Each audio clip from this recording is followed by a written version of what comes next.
I'd like to bring in France 24's Angela Diffley, who was listening to Zelensky's speech with me. Angela, sorry.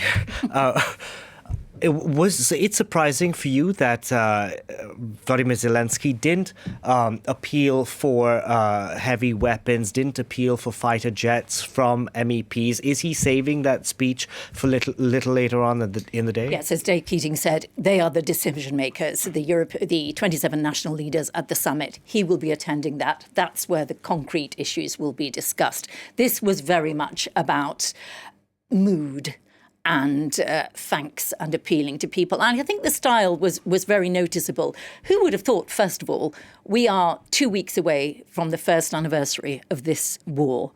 Who would have thought a year ago that this guy who was president and had previously been a comic actor, that he would be such an inspirational leader that people would be flocking into this auditorium, keen to be seen shaking his hand. Taking pictures and stuff, yeah. Absolutely. I remember a year ago, newsrooms around the world thinking, within 4 or 5 days, Kyiv will have fallen. Let's prepare for that in terms of our news coverage. It is extraordinary, just to note that. Also, the style, it's so different. The contrast, even the Russians must be fully aware with Vladimir Putin.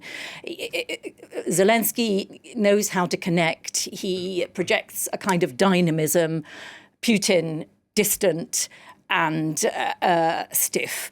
And those two, that is very noticeable. He made a big deal, Volodymyr Zelenskiy, of constantly talking about European values, that they are the same as Ukraine's values. He said that Russia embodied the spirit of the 1930s, because, of course, don't forget, Vladimir Putin was trying to suggest that Russia was going into Ukraine to clear it of Nazis. Yeah. That's right. So he made very clear Russia, he said, embodied the spirit of the 1930s, not Ukraine.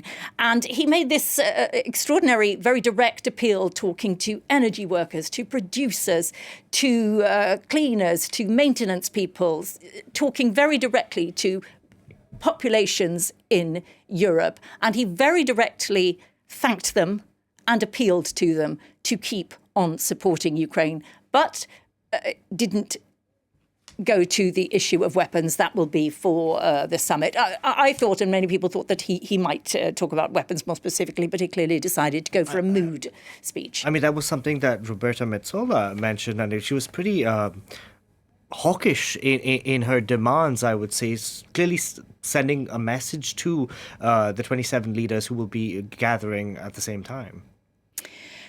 Yes, indeed. And of course, to the outside world, there is a certain amount of confusion about the European Union and who makes decisions and who calls the shots. So in itself, that will be valuable to Zelensky. There's no doubt where she lies in the argument. She would clearly like Ukraine's membership procedure to be accelerated. I think she did say, accelerated as well. So we'll see how things pan out once Zelensky speaks later in the day. Thank you very much for that, Angela Diffley there.